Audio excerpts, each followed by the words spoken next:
Selamat siang, Bu Erna dan teman-teman.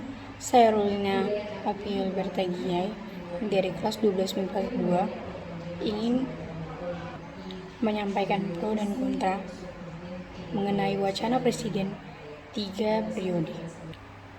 Mengenai wacana ini, PDIP dan PAN jelas menolak wacana ini. PDIP selaku partai politik yang menaungi Jokowi menolak gagasan untuk memperpanjang masa jabatan Presiden hingga 3 periode. Hal itu dikatakan langsung oleh Ketua Dewan Pimpinan Pusat PDIP, Ahmad Basarah.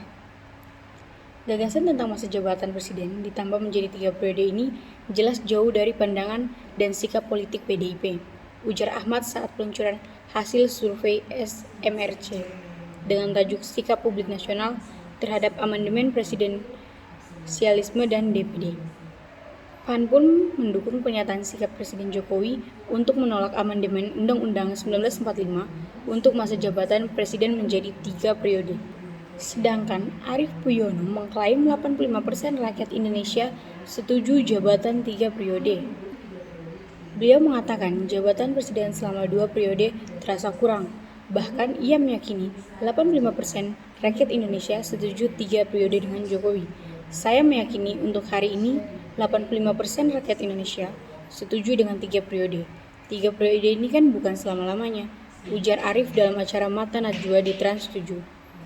Sedangkan menurut Jokowi sendiri, Jokowi sempat menyatakan tidak setuju dengan usulan mengubah jabatan presiden menjadi 3 periode dalam amandemen UUD 1945. Menurut Jokowi, usulan tersebut sama saja seperti menampar wajahnya. Ada yang ngomong, Presiden dipilih 3 periode itu ada 3 maknanya. Menurutnya, 1. Ingin menampar muka saya. Yang kedua, ingin cari muka padahal saya sudah punya muka. Yang ketiga, ingin menjerumuskan, kata Jokowi di Istana Merdeka. Bahkan pada Maret 2021 lalu, Jokowi kembali menegaskan bahwa ia tidak berminat menjadi presiden 3 periode. Menurut Jokowi, dia akan tetap mematuhi konstitusi di mana jabatan presiden hanya 2 periode. Wacana Jokowi 3 periode ini dianggap melecehkan konstitusi.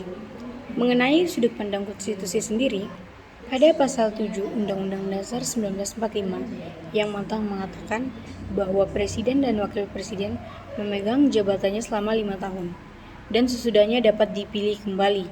Dalam Undang-Undang Nomor 17 Tahun 2014 tentang Majelis Permusyawaratan Rakyat, Dewan Perwakilan Rakyat, Dewan Perwakilan Daerah dan Dewan Perwakilan Rakyat Daerah yang mengamanatkan bahwa lembaga legislatif yang memiliki masa jabatan 5 tahun apabila disahkan memiliki kepemimpinan presiden lebih dari ketentuan yang ditetapkan dalam UU, maka konstitusi harus diubah terlebih dahulu. Perubahan konstitusi jelas tidak semudah mengganti, mengubah, atau merevisi UU pada umumnya. Konstitusi merupakan norma sistem politik dan hukum. Untuk menjalankan negara diperlukan adanya konstitusi. Perubahan konstitusi hanya ada pada masa Orde Baru. Maka alasan perekonomian atau alasan keadaan yang tidak dapat ditolerir sehingga membuat perpanjangan masa jabatan presiden atau penundaan pelaksanaan pemilu tahun 2024 jelas melanggar hak warga negara sebagai negara yang demokrasi dan tertulis UUD kedaulatan tertinggi berada di tangan rakyat. Sekian dari saya, terima kasih.